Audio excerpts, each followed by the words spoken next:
Time, 7 o'clock meeting starts. 7 o'clock. 7 o'clock. Thanks, Eric. Welcome to Position Neutrality. Thank you for tuning in. Special shout out this evening to Stefan in Philadelphia. Thanks for staying up for us, buddy. Talk to Wayne and the rest of the guys, and we are definitely interested in coming out to see you and the folks in the Philadelphia area sooner rather than later, hopefully by the end of the year. So, and I got a shout out to Jesse, but Jesse in Norman, Oklahoma, you haven't gotten any other Oklahoma people to reach out to us this week. So if you want to keep hearing your name, Linda's here, but she's a Phoenician from Oklahoma, right? All right. And then Reed up in Edmonton. And I got to do a special shout out to everyone at Crossroads Midtown. They've been tuning in to us, and we got a special place in our heart for everybody who's actively in treatment trying to get better. Yeah? Yeah. All right. And all the rest of you treatment centers out there that they're putting this on for, hey, we're with you, man. We're on your team. So we open every session with a prayer, and Wayne is in the house to do that.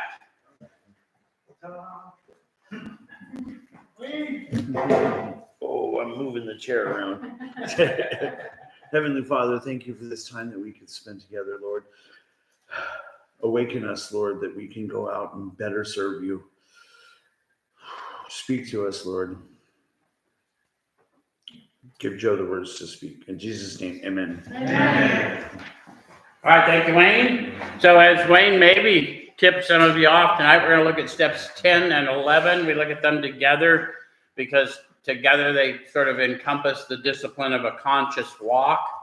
What does it mean to seek through prayer and meditation to improve our conscious contact? Well, we know that the power is a sensory power. It's an experience rather than a concept or a theology. It's found deep down within us.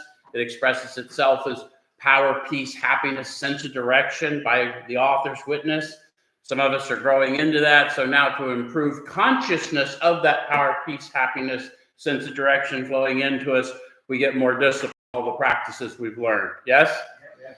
So let's start with we ended last week with the 9th step promises, but let's start with the 9th step promises because that kind of launches us into the 10th step disciplines. Yes? Yes. So it says I'm on page 83, those of you following along. And sorry I'm shaking the table. We'll have a better camera set up soon. Brian promised me next week, but he's kind of like me. We'll see. Okay. So if we're painstaking about this phase of our development, we'll be amazed before we're halfway through. So they're suggesting that we're going to put some extra effort. Painstaking would imply, no matter how you define it, is that I'm consciously making an effort to put into discipline these practices, yes? So it says, if I have about this phase of our development, so this phase of the development is where? These are the 9th step promises. So I've learned the practices, and now I'm some phase of growing in consciousness so that I can better serve, yes? All right, and then it says we'll be amazed before we're halfway through. Halfway through with what? The steps being a manner of living. You're never really through with the steps, but perhaps you'll start prosecuting your amends and you'll start having freedom right away. Many of us have had that experience. We ask for freedom from the bondage of self. And 3, we're starting to realize what that is we ask for when we maybe have fewer limiting thoughts about ourselves, yes, and others, perhaps. Huh? All right, so we're going to know a new freedom and a new happiness. So what does new mean? Never experienced. Yeah, it wouldn't be one of those unfamiliar experiences like sobriety, right? They're talking about something new. So no matter what I've experienced before, this is different than what I've experienced before, yes?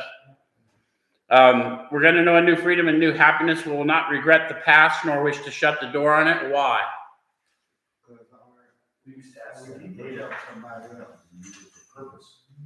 Yep.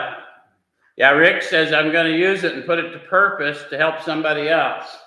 So even if it remains with me, it won't have the same meaning to me. We're in a room full of peers, right? The magic of AA is the peer model. Yes? All right, so we will comprehend the word serenity and we will know peace. Those are interesting words the authors chose, comprehend and know. Have you ever tried to define a state of being such as serenity? Or never really thought about it. It's hard to get your head around it, right? Because it's... So they're trying to capture the state of being that is either absent conflict or at peace in spite of the conflict. Yes? And then it says we will know peace. Same thing, right? To know peace, I'm existing in it, not defined by my current circumstance, doesn't it? Maybe it's a peace passing all understanding from another book. Yes? All right, so no matter how far down the scale we have gone, we'll see how our experience can benefit others. So they're back to me repurposing the life that I thought I'd wasted. Yes? And so that feeling of uselessness and self-pity will disappear.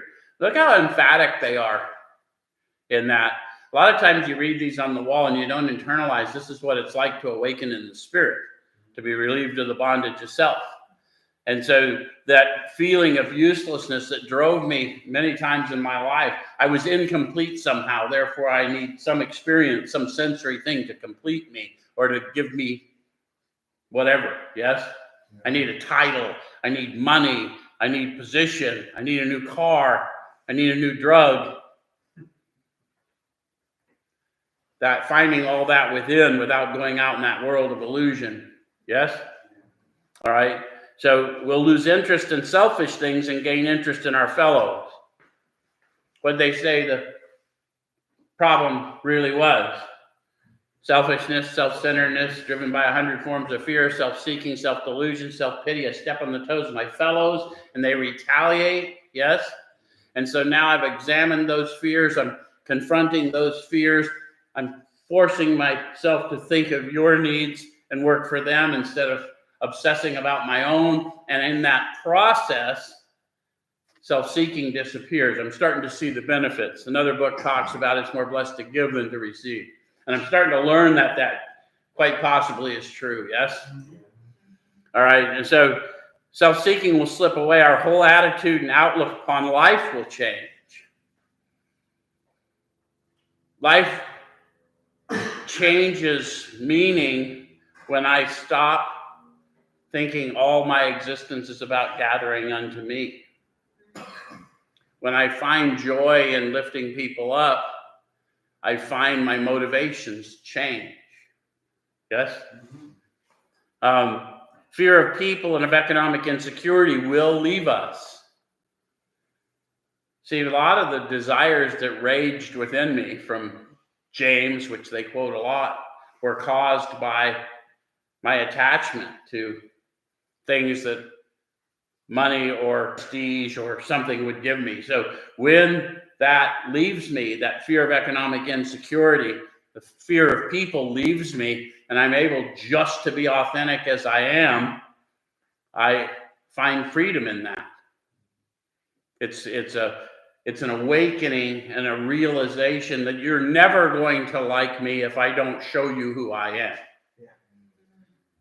And some percentage of you won't in spite of what I show you, and that's okay too. And the fear of economic insecurity that caused me to cut corners and not do the work that needed to get something sustainable, that's no longer driving me. Does that make sense? A lot of the criminal stuff goes away when you don't have fear of economic insecurity.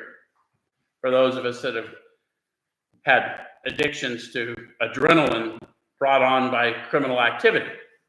And I know I'm talking to some people in here and throughout my friends out there in the world.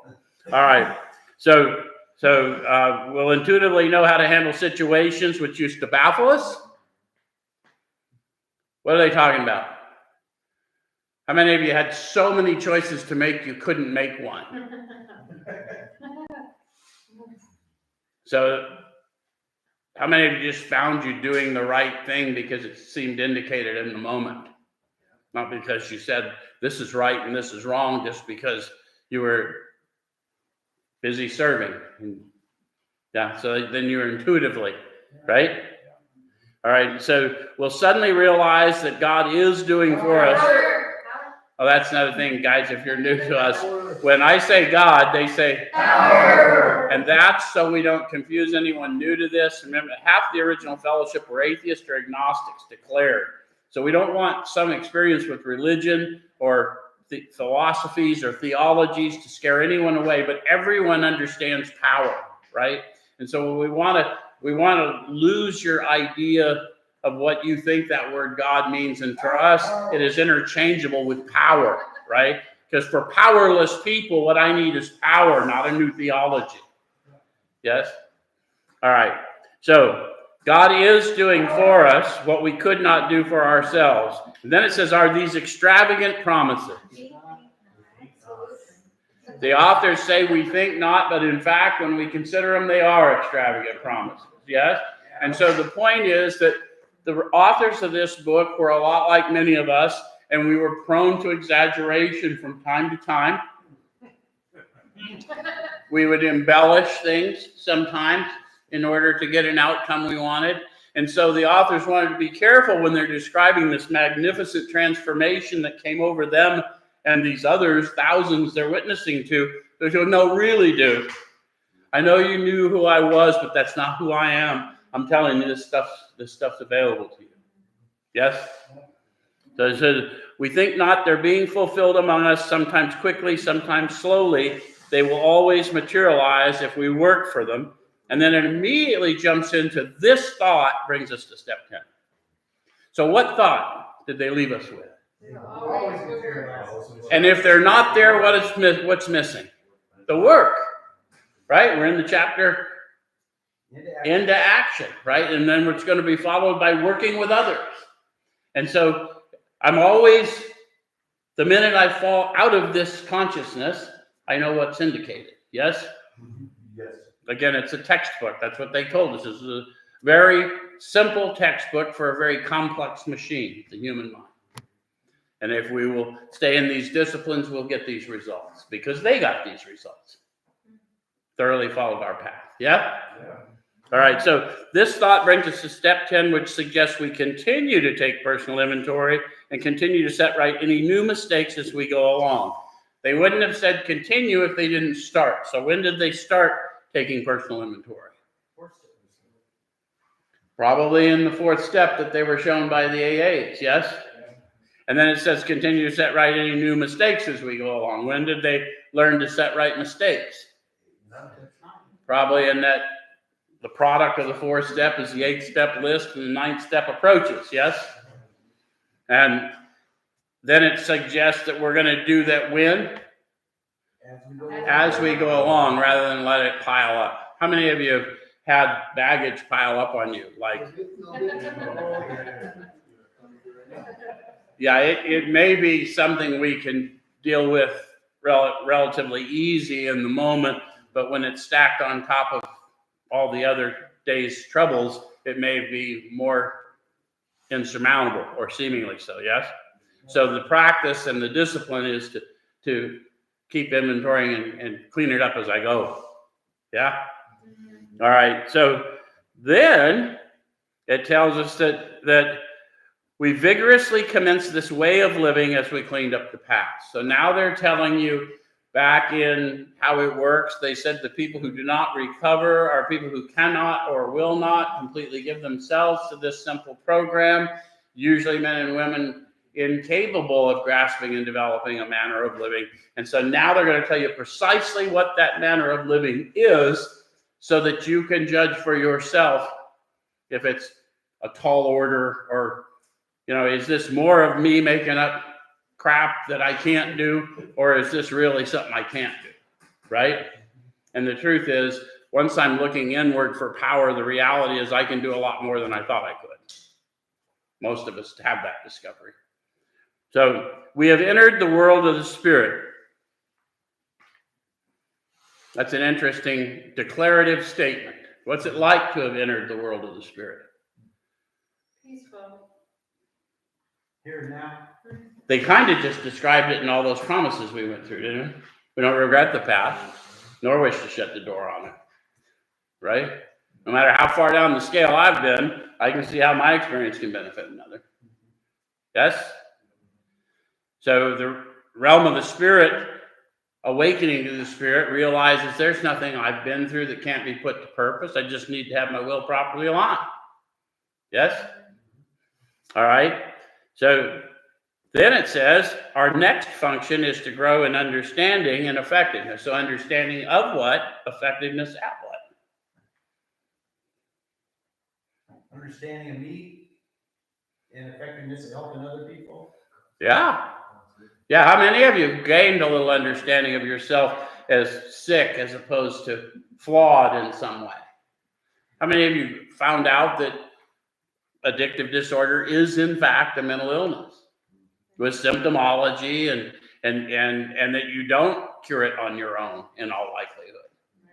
How many of you found out that your substance use was a symptom of an underlying malady? Which is why it's so difficult for us who have that disorder to live in this world without any way to alter our emotional or mental states, yes? All right.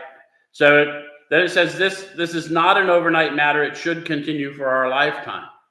So if you're not thinking you're where you should be, that's not true. You're exactly where you should be. But is there more? Yes, there's more. We have a progressive recovery in this power, just like that power I was chasing out there was progressive. So continue to watch for selfishness, dishonesty, resentment, and fear. So if I'm going to continue, when did I start? There's no Sean here tonight, so there's no argument. I contend at this point, they've taught me the difference between my eyesight and my insight. Yes? So eyesight without insight is spiritual blindness. But now they've awakened me to the Spirit. So I'm not watching you anymore. I'm watching my thoughts. Does that make sense? And so I'm going to continue to watch for selfishness, dishonest, resentment, and fear in my thinking. Yes? When these crop up, now notice how they didn't say if these crop up. They're going to, because my human condition lulls me into a state of slumber where I think you're causing how I think and feel. Realizing not that the reality is you're simply reflecting back to me how I was already thinking or feeling. We ask God to remove them, and we discuss them with someone immediately and make amends quickly if we've harmed anyone. Then we resolutely turn our thoughts to someone we can help. Love and tolerance of others is our code. The steps never suggest I can help me. I'm uniquely qualified to help you, but I can't help me. But my helping of you indicates that whatever it is I can see you need will be delivered through me, therefore, because I can't transmit what I don't have. If that makes sense, yes? The other thing we don't tell people is you can't help but transmit what you do have. So if you're running around mean mugging and you wonder why people don't like you or don't approach you, it's because you're running around mean mugging. It's not mystery. We do that to ourselves, yes?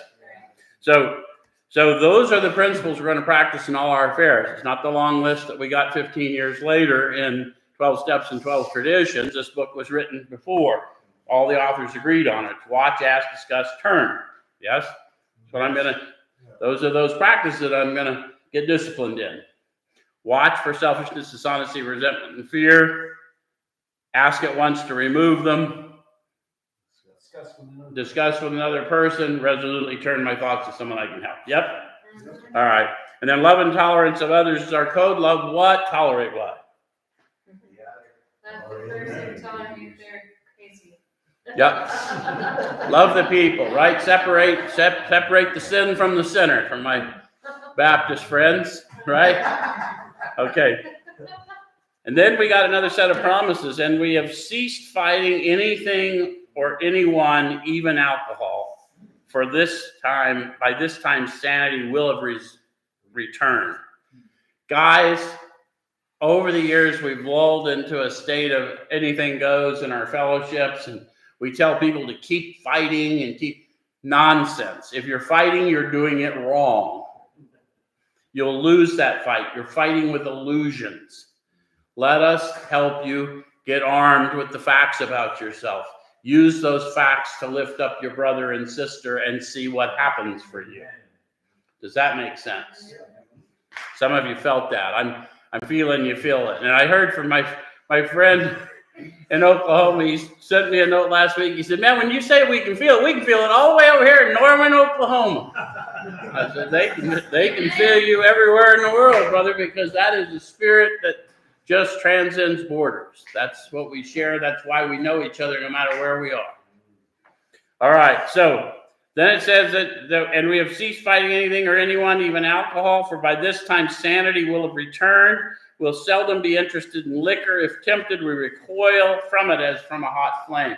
A normal reaction to a dangerous situation for someone like me that I was not capable of in my addictive state. And all the other human desires similarly can be broken if you'll discipline yourself to do those things. Yes? I mean, it isn't about trying to be better. It's trying to be more awake and help others. Yes? Because I don't even know what better is. It's the truth. I thought I did. All right. So, seldom interested? Nah. But if tempted, recoil from a hot flame. All of us know what it is to pull your hand away from a hot dish, whatever. That's a normal reaction to poison or a dangerous thing that I once did not have. Yes?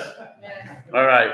So we react sanely and normally, and we will find this has happened automatically. So let's be honest. How many of you have some reactions to certain perspectives and situations that would not be described as sanely and normal? So all of us have a human condition, so it's okay to be human, but it's not okay to use that as an excuse for the next 15 people we intend to assault. Once we become aware, that behavior has to be given over to the same power, the same way my addictive behavior. It's always the same. All humans are built by their creator to crave. It is a design characteristic of humans. We crave. But we wake up in a world and we think we're craving out there, and what we're craving is connection in here. Which is why peers are uniquely qualified to see who we really are and what we're looking for, even when no one else knows what that is. Yep. All right, so we will see that our new attitude toward liquor has been given us without any thought or effort on our part. It just comes. Guys, that's the deal. If you're not free of the lull and the seductive nature of drugs and alcohol, then there's something going on with your spiritual status we need to help you with. Not a judgment. We just don't win that fight. There's too much time when I'm alone that demon can come out. And when I let it out, all bets are off. How many of you have decided your sobriety date would be more convenient if it was a day that was easier to remember? I did that. How many of you found that pinpointing the actual year can be a little bit more complex than we imagine? Yeah, once you let the gorilla out, it ain't up to you whether he goes back in the cage. As much as we'd like to believe that. This is not about choice. This is about the complete loss of choice. All right, so anyway, that's the miracle of it. We're not fighting it, neither are we avoiding temptation. See, if I'm not in that state, I can't do the real work of the alcoholic drug addict, is to go out and help others. So if I'm fighting my addiction, I'm already in trouble. Yeah. We feel as though we've been placed in a position of neutrality, safe and protected. I have a lot of people ask me over the years, where's that name of your meeting come from? Well, Position of neutrality comes from right there. PON is how everyone talks now. Everything's got an initial that they don't know. But that's it. It is for the science-minded people to realize that we are no longer called to live to the laws of this world in action, reaction. It's entirely possible spiritually to have the action come at us and not react to it. Which is, for many of us who have bad reactions to human interaction, is a really welcome thing, right? And what I'm talking about is power to be kinder than you feel like being. Yes? Yes. Power to love the unlovely. Power to tolerate the intolerable. If I know I'm going through something for the benefit of others, I'll get through it. I've got through some stuff for the benefit of others. And the payday of that is I've gotten to see hundreds, if not thousands of people get free because I went through some stuff. Does that make sense? And that's why everyone within the sound of my voice, I want you to know if you went through some stuff, there's 10,000 lives you've got to touch. That's how we change worlds. All right, so it says, we feel as though we've been placed in a position of neutrality, safe and protected. We've not even sworn off. Instead, the problem has been removed. So what's the problem? Yeah. Shout it out. Selfishness, dishonesty, resentment, driven by 100 forms of fear, self-seeking, self-delusion, self-pity. We step on the toes of our fellows. That's the problem, right? A loss of identity was the problem. Now, in 3, I found out who I was and whose I was. And then through this process, I started walking out as an instrument of healing for those afflicted. And I found out that I have nothing to hang my head about. Yes? Yes. And then it says, it does not exist for us. We're neither cocky nor are we afraid. Not only am I empowered to do miraculous things, I know it's not me. I'm just the instrument. So it takes all the pressure off. Yeah? All right, so that is our experience. Guys, it's not a theology. It's not a cult. It's not their clinical opinion. These are lived experience. Alcoholics deemed hopeless who said, we once thought this way, this happened, we now think and act this way. If you want it, here it is. Yes? So that is how we react so long as we keep in fit spiritual condition. So if you wanted to know if you're in fit spiritual condition, what would you do? Read that last paragraph and see if that's your experience. Probably don't have to get past, am I fighting anything or anyone, right? First sentence. If I'm fighting anything or anyone, there's something the matter with my spiritual status. You got to let go of the grievance, right? There's nothing wrong with saying there's something the matter with my spiritual status. I'm called to love and be an instrument of love. If it's not loving, then that ain't who I am.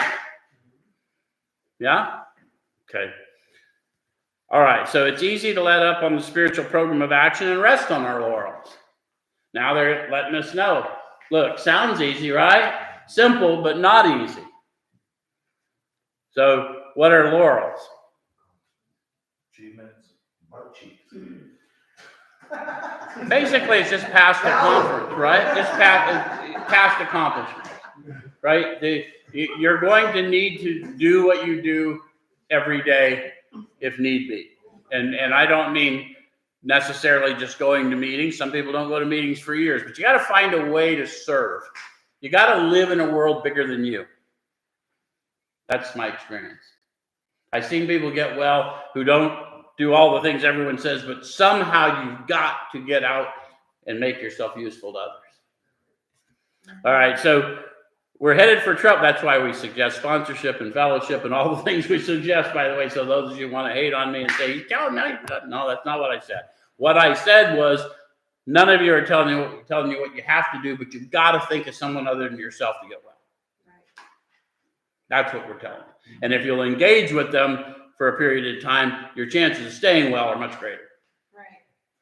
All right, so we're headed for trouble if we do for alcohol's a subtle foe. How many of you discovered that? Yeah. Yeah, most everyone's been around, either saw it, lived vicariously, or had the experience themselves. That when we don't do things, simple things to take care of our spiritual condition, we are lulled off into problems. Yes? So we're not cured of alcoholism. What we really have is a daily reprieve contingent on the maintenance of our spiritual condition. The whole book is about how one maintains their spiritual condition. We serve, we grow in conscious relationship, we make amends promptly when wrong. Yes? Forgive quickly, right? Some of my resentments had nothing to do with what they did. How many of you had resentments towards people that when you really analyzed it, it was just you running from them and you were ashamed? And okay, so every day is a day when we must carry the vision of God's will into all our activities. So every day we're going to carry a vision. So they wouldn't have said that if it wasn't possible. Remember, half of them were atheists or agnostics in the beginning. And I say this and people say this isn't true, but it's documented in this book, so I'm going to assume it's true. Every one of them has gained access to and believes in a power greater than themselves. Yes? And so the reality is they did start realizing that once they had the selfishness, dishonesty, resentment, and fear out of their eyes, they were seeing through this magical thing we're talking about, God's will. Right? Right? And if you read that other book, how can you see the speck in your brother's eye when you can't see the plank in your own eye? Better you should remove the plank from your eye so you can better see to help your brother, right? So the very old wisdom, my perspective is flawed in my thinking and my, right? I've got to grow my perspective. All right, so then they say, how can I best serve thee? Thy will, not mine, be done. Now, not many of us talk in King James language today, so don't get your knickers in a knot about that. But it's about all these instruments of God's grace that we walk among every day. We call them people. And whether they're aware or not, he gives them sunshine and showers, and the same thing he gives me. So I'm supposed to see them as he sees them, regardless of what's up. Yes? And I don't always see them as he sees them. So I need my eyes open. I need my vision cleared as I go. And so what they did is, how can I best serve thee, thy will? And they've got, not mine, it's in parentheses. When you're fully awakened, that illusion of a will apart from God's is not there. When we get to step 11, I'll show you, right? There's really not a will apart from God's. There's God's will and my opposition to it. And that's what we're trying to get rid of. I want to be less in opposition to what is and start growing up. Yeah? All right, so these are thoughts which must go with us constantly. When? That's where a lot of confusion. I talk to people and they say, well, I just don't understand meditation. Yeah, you do. You just haven't paid attention to the discipline. This is as we go along, as I'm going through the day. I start to have thought, I don't want to go in there. I hate these people. I know they're going to. God, how can I best serve thee? Thy will, not mine, be done. Divorce, let my thinking be divorced of self-pity, dishonest, and self-seeking motives. Amen. As I go along, whatever it is, get in that dialogue and reject the negativity that's in my dialogue up here. Another book says, take captive every thought and submit it to the Christ within. Yes? Again, old wisdom, not trying to get anyone overly theological, but half the originals were atheists or agnostics. The other half were believers dying because if they had a theology, it wasn't serving God or them. Yeah. So then it says we can exercise our willpower along this line all we wish. It's the proper use of the will. That'll be a relief for most of us willful types. He doesn't want your will. He wants it for his purpose. Make sense? All right. So much has already been said about receiving strength, inspiration, and direction from him who has all knowledge and power. Now, why do they say that there if they haven't said it? Because it's all throughout the book, but I think a lot of times we get pieces of it and no one explains. They told you where and how we were going to find the power. Where are we going to find it? And how are we going to find it? Sometimes we're going to have to search fearlessly. How are we going to recognize it? Power, peace, happiness, sense of direction flowing in is as much a part of us as a feeling for a friend. If you've ever had a feeling for a friend, you know enough about God to get started. We're not saying God's a feeling, but we are saying your awareness of the feeling is the power. Yes? We're learning that you are a being apart from your thoughts, a being apart from your emotions. And once you can be a watcher of those things, then you can grow into the fruit of self-control through the discipline. Does that make sense? All right. So if we have carefully followed directions, we've begun to sense the flow of his spirit into us. So now they're calling to our attention what many of us in this room and many of you guys on the stream have already felt when I called to your attention. That is the flow of the spirit into us. We're sharing that. It's vital in the people business. Because I'm not the helper. I'm the instrument sent to people to introduce them to the helper. And I know who I'm with by the signature of their spirit. Yes? All right. So to some extent, we become God conscious. Power conscious. Awareness of being aware. That's what consciousness is. The awareness of being aware. It's not enough just to be aware. I got to be aware that I'm aware. What is it telling me? How many of you have been aware you needed off on the next exit as you pass the exit? So awareness is good, but it's not enough. I need to be aware that I'm aware. This is happening in me for a purpose. Yes? All right, so we've begun to develop this vital sixth sense. So they're saying what I'm saying to you. We're just beginning to develop it. It's progressive. You will improve that. You will get to where you're intuitively moving in the spirit more of the time if you stay disciplined, yes? Which is all we ever wanted to do. I just wanted to know how to get and maintain the perfect high. And I could never do it with synthetics. Now I'm tapped right into the real deal. And all I've got to do is put in the work, the discipline, to make my thoughts submissive to his spirit. Make my emotions submissive to his spirit. Make my actions submissive to his spirit. And empower that spirit. And as I do, I can't help but be aware. And not only that, the people who I encounter are aware.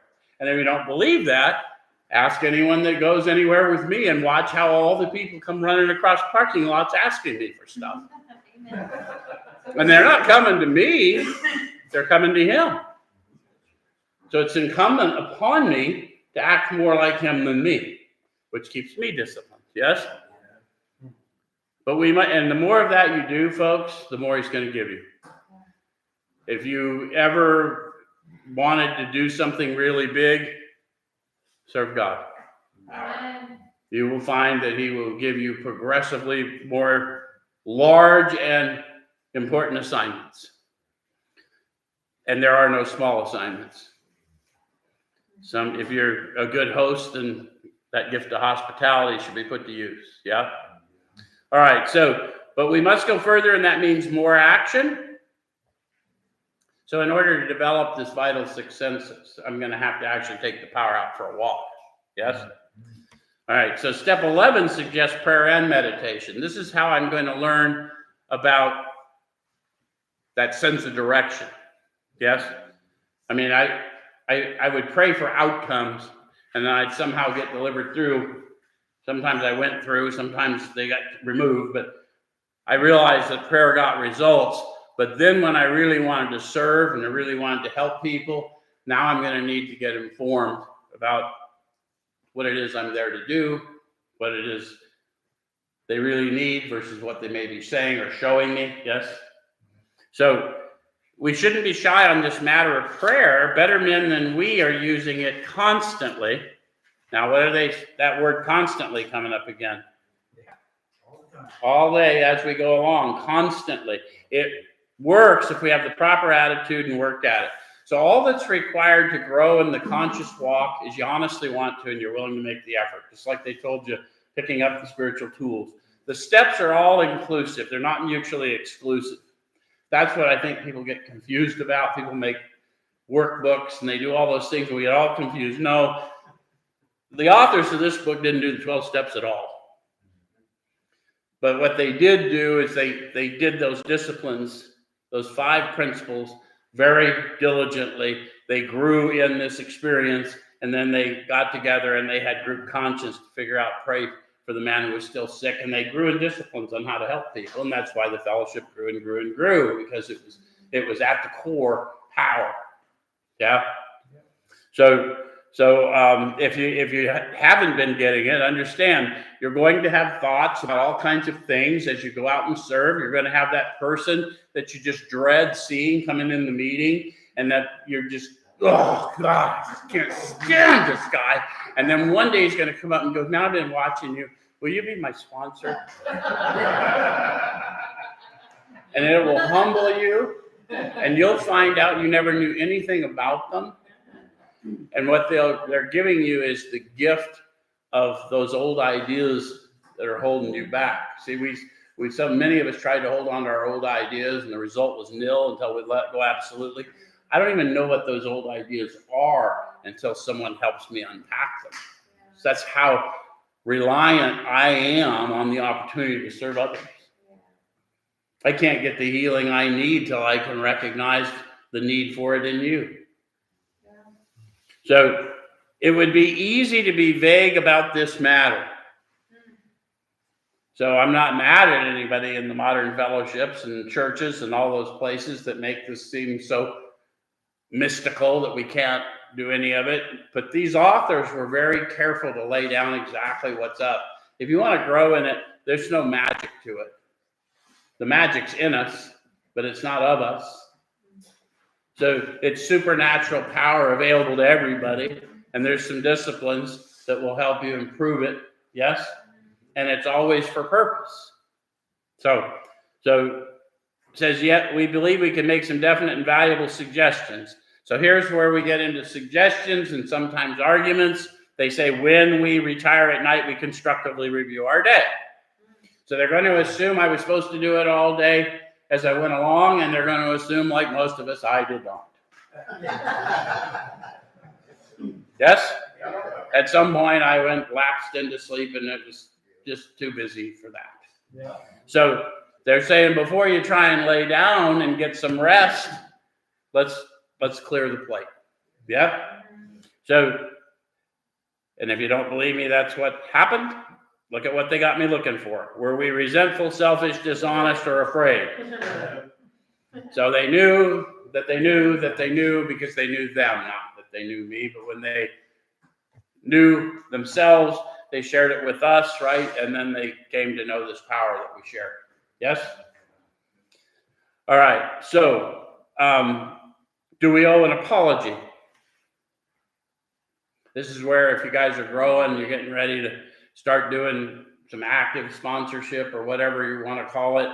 You probably have people calling you. Let's go over your review. Let's talk about it. And most of us that have worked with people have had people doing that. One of the things I've learned is if you'll do it for 30 days, you'll keep doing it. And if you don't do it for 30 days, you just didn't see the benefit. And we'll catch you on the flip-flop. Next time you're struggling, we'll talk about it again. So have we kept something to ourselves which should be discussed with another person at once? How many of you have thought, well, yeah, I really kind of went off and was really embarrassing, and I really should not have treated him or her that way. But screw them. I'm a terrible arbiter of my own thinking. So one of the things I had to learn is that I'm not going to achieve perfection. And those people who call me friend and hang around me, they were never under the delusion I was close. It's okay to surround yourself with people that you can call and just, as Wayne would say, let your ass hang out. That's part of what the fellowship, the mentorship process is supposed to do. Someone you can be authentic with that'll redirect you without demeaning you. Yes? All right. So have we kept something to ourselves which should be discussed with another person at once? Were we kind and loving toward all? Notice there's a question mark after all those things to check. And I get the new ones. Yep, kind and loving toward all. And then I remind them in your thoughts. I go, ooh, ouch. So are you struggling in your thought streams? And if you are, what are you doing about it? Because all of us struggle in our thought streams from time to time, and they turn into emotions, and they turn to sudden outbursts that we would rather avoid. Yes? Okay, so what could we have done better? If I had that explosion, what could I have done better? Do I know right from wrong? Probably. I could have handled it better, right? I can't change that, but I can change the impact of it by owning it. Yes? Same way I learned in 4, my manifestations of self-driven by fear.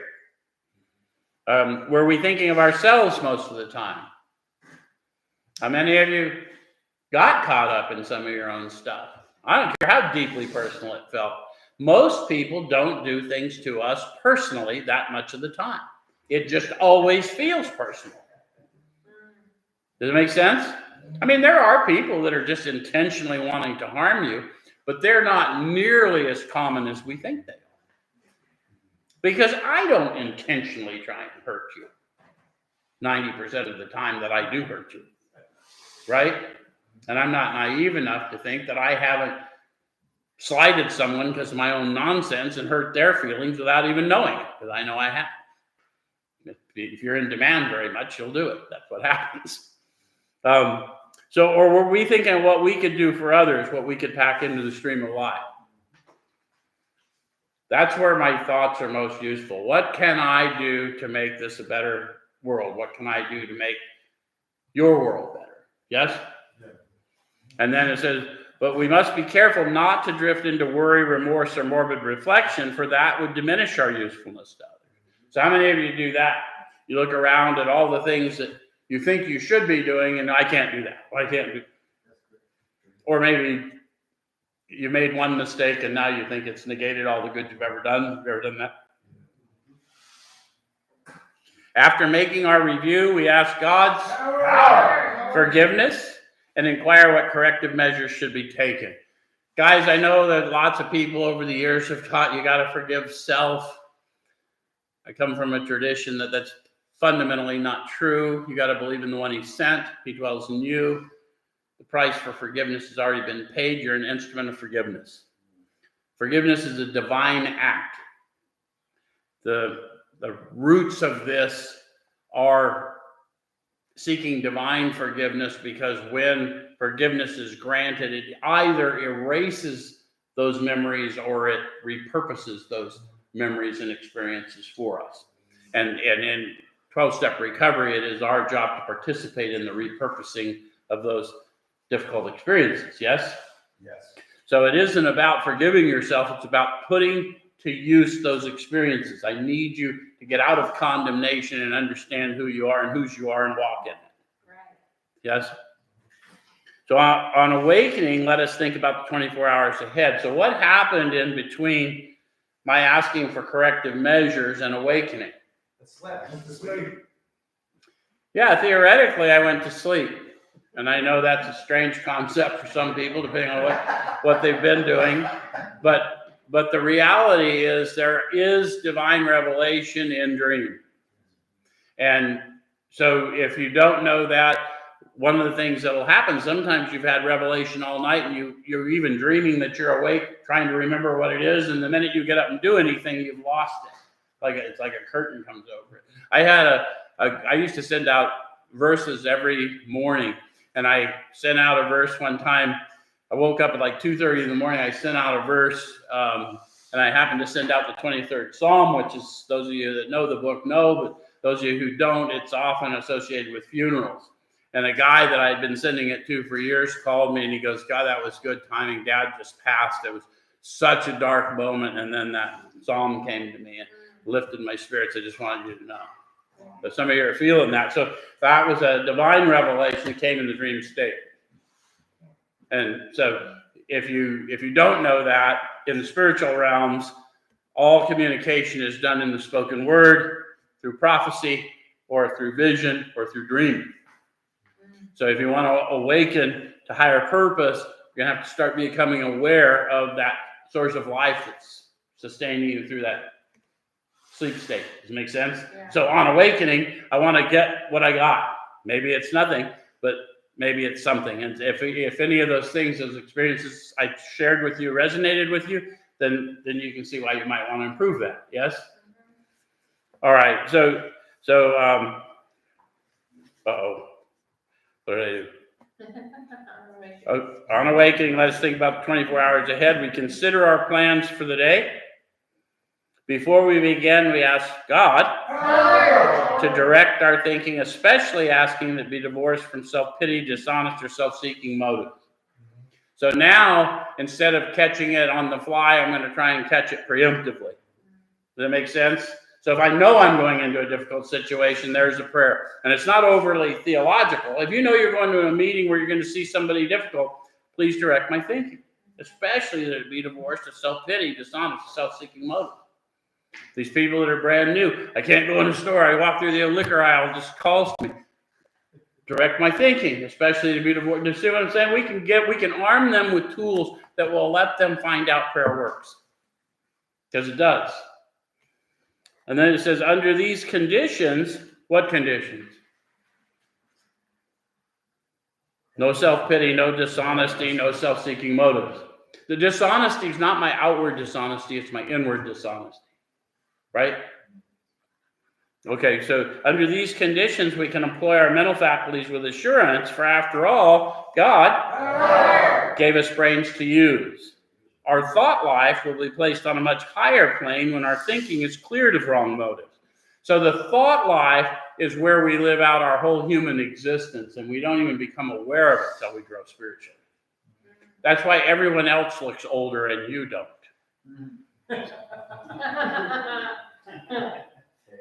For those of you who are older, you know what I mean? And skinnier. Not like me. Oh yeah, and thinner. Yeah, man, I don't know who's been taking these pictures of me lately, but I'm not happy. Same guy that's been changing my clothes in the closet. Anyway, so then it says, in thinking about our day, we may face indecision. So they're going to tell us about the human condition. They're going to tell us in practicality what this conscious walk looks like. How many of you, when you thought about your day, faced some indecision? Quite often happens, yeah? So it says here, we ask God for inspiration. So what does that mean? Just that simple thing. Inspire me. Inspire me and expect an inspiration, yes? And then it says that we relax and take it easy. So once I've asked, you can keep asking if that's what you have to do, but don't keep processing if you can, right? Go on about your day, because it's going to come, yes? And then it says it's going to come as an intuitive thought or decision. So it's not that brilliant idea you came up with, it's the thought that came to you because you asked. Does that make sense? And then it says, we're often surprised how the right answers come after we've tried this for a while. That's what meditation is in AA. It's not going to the rooms. There's nothing wrong with sitting around focusing on lotus blossoms and beehives, but that's not this. What this is as I go through the day, consciously watching my thoughts, and when I'm not in a loving vision, asking for that to be removed. Show me, show me, show me as I go. And it'll come to me, if I'm confused, it'll come to me an intuitive thought or decision. I'll suddenly be empowered to walk in a decision I couldn't make. Yes? All right, so we're often surprised how the right answers come after we've tried this for a while. Everyone's going to have to put it into practice. Everyone's going to have the same doubt that you look at me and go, listen to him. It's all crap. But try it. What do you got to lose? It's been in this book for 90 years. Lots of people have put it into practice. Lots of people have got these results. I have not seen a redaction of this book. And I've been reading it for a while. So what used to be the hunch or occasional inspiration gradually becomes a working part of the mind. You'll get better and better and better, and pretty soon you won't even be thinking about the practice. You'll just be disciplined. It'll just be the way you function. Being still inexperienced and having just made conscious contact. So we had our encounter in 2. We made a decision in 3. Was empowered with some power greater than me to get fearlessly past all those facts about myself. I've now gone out and gotten more fit in the spirit by making approaches and starting to make amends. Yes. So I'm growing in that. It's not probable we're going to be inspired at all times. Guys, they put promises there because we're not inspired at all times. Promises are for when you're not inspired. Claim the promise, walk toward it. That makes sense? So it says we might pay for this presumption in all sorts of absurd actions and ideas. Nevertheless, we find that our thinking will, as time passes, be more and more on the plane of inspiration. We come to rely upon it. So they start living more and more in the spirit of revelation, spirit of intuition. Yes. We usually conclude the period of meditation with a prayer that will be shown all through the day what our next step is to be, that we be given whatever we need to take care of such problems. We ask especially for freedom from self-will and are careful to make no request for ourselves only. We may ask for ourselves, however, if others will be helped. We're careful never to pray for our own selfish ends. Many of us have wasted a lot of time doing that, and it doesn't work. You can easily see why. If you're new and you can't easily see why, the whole purpose of making amends, I want my circumstances to change, and what I really do is gain access to power that allows me to walk through, and it isn't the court fines and the incarceration and all the things that I had to go through, divorces and what have you. I had to go through them and show people dignity, and in that, my self-esteem, my low self-esteem went away, my resentment went away, and my faith was empowered. So what I thought were my problems were not my problems at all. I had, shame and remorse that was removed because I was empowered to walk through these things, these periods. Okay. So if circumstances warrant, we ask our wives or friends to join us in morning meditation. If we belong to a religious denomination which requires a definite morning devotion, we attend to that also. If not members of religious bodies, we sometimes select and memorize a few set prayers which emphasize the principles we've been discussing. There are many helpful books also. Suggestions about these may be obtained from one's priest, minister, or rabbi. Be quick to see where religious people are right. Make use of what they offer. Notice that they said where, not that. You'll find if you go to churches, you'll find people there too. If you've been hurt by recovery people, they're people. Not everyone has accessed this power sufficiently. Not everyone has put into practice these disciplines. And one thing happens if you got people there that you can practice yours on, they're doing you a favor. They're waking you up. Yeah? So as we go through the day, we pause when agitated or doubtful. Any of you ever get agitated or doubtful? How many of you automatically assign that a negative meaning? We do, but it's not. I called to my attention a long time ago, so I'll call it to yours. The device in your washing machine that stirs the clothes, it's called an agitator. You want to pay attention to the gentle stirrings within. There's opportunities to serve, opportunities to see glory as you go around. Make sense? And ask for the right thought or action. We constantly remind ourselves we're no longer running the show, humbly saying to ourselves many times each day, thy will be done. Did I tell you that would disappear, that not mine? Because now I'm awakened. I'm about ready to be sent out. Yes? So it says, we are then in much less danger of excitement, fear, anger, worry, self-pity, or foolish decisions. We become much more efficient. We do not tire so easily, for we're not burning up energy foolishly as we did when we were trying to arrange life to suit ourselves. It works. It really does. Claim that, guys. The practices, the program of AA works. If all you've done is fellowship and it didn't work, find one of us that knows the program and let us show you something different. Yes? That's what this broadcast does for you. Next week, we'll talk about working with others. Thank you very much.